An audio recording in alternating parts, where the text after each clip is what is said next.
Bonjour, je vais vous raconter une histoire de Noël. Le Noël de Léonie. Bientôt Noël. Tous les souriceaux ont fini leur demande de cadeaux. Tous, sauf Léonie. Elle n'arrive pas à se décider. Un cerceau me plairait beaucoup, mais aussi pour notre lit, une belle couverture bien chaude, sans trou. Et pourtant, décide-toi, lui dit Violette, la grande sœur, qui a toujours raison. Sinon, pas de cadeau. Tiens, recommence une feuille blanche. Bon, je choisis le cerceau, dit Léonie. Elle jette sa feuille pleine de gribouillis. La nouvelle lettre est prête. Hop, dans l'enveloppe. N'oublions pas de mettre l'adresse. Père Noël, Pôle Nord. Le 24 décembre, les souriceaux suspendent leurs plus belles chaussettes. Demain, j'aurai ma tenue d'infirmière, dit Violette, toute guillerette. Et moi, une panoplie de chimie, dit Timothée. Et les tout petits, des ours un peu louches. En attendant, bonne nuit. Maman souris étend la couverture et brode ses petits souriceaux. Mais le tissu rapiécé ne suffit pas pour envelopper les museaux. Violette, l'aînée, en prend la moitié. Timothée, le grand frère, et Léonie prennent l'autre moitié. Il ne reste plus rien pour les petits, qui tremblent de froid au fond du lit. Alors Léonie leur donne leur bout de couverture, mais elle ne tarde pas à grelotter, frigorifier. « Zut et flûte !» pense-t-elle, « pas moyen de dormir. C'est idiot. J'aurais dû choisir la couverture au lieu du cerceau. Eh, mais j'ai une idée. Je pourrais guetter le Père Noël et lui expliquer que j'ai changé d'avis. » Léonie se glisse hors du lit et s'approche de l'entrée, en catimini. Elle attend patiemment le Père Noël, mais le Père Noël ne vient pas. « Oh, je perds mon temps ici, grogne Léonie. Dehors, je verrai mieux. Je vais emporter à manger si jamais j'ai un creux. Un trognon de pommes, une croûte de pain, une demi-cacahuète, et voici Léonie qui s'avance dans la nuit.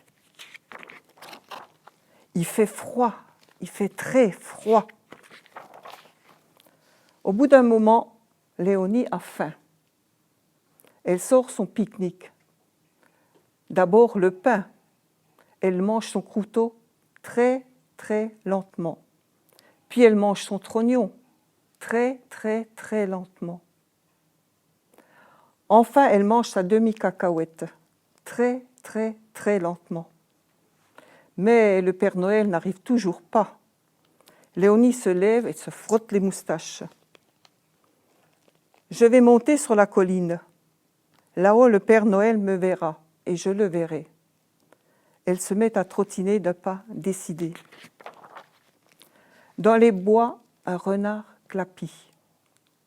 Une chouette ulule. Un chat tigré dresse la tête. Et Léonie est effrayée, mais elle continue à trottiner. Les nuages cachent la lune. Dans la lanterne, la bougie s'éteint. Léonie ne voit plus rien. Léonie se sent très seule et tellement, tellement fatiguée. Elle s'assoit pour attendre le Père Noël. Mais ses paupières se ferment malgré elle. La neige commence à tomber. Léonie s'endort, épuisée. « Vite !» pense le renard, avant que la neige ne l'ensevelisse.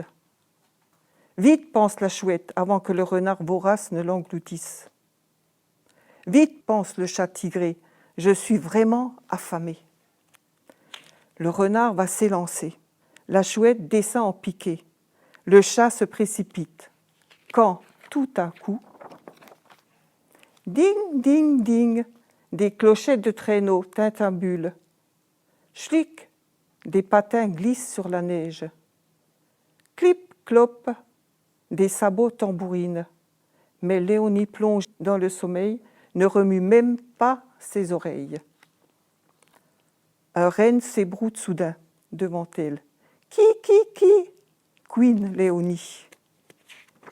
« Une souris !» s'exclame le Père Noël. « Une pauvre petite souris tout engourdie !» Léonie frissonne et le Père Noël s'étonne. « Pourquoi n'es-tu pas dans ton lit ?»« Je suis venue vous trouver, balbutie Léonie.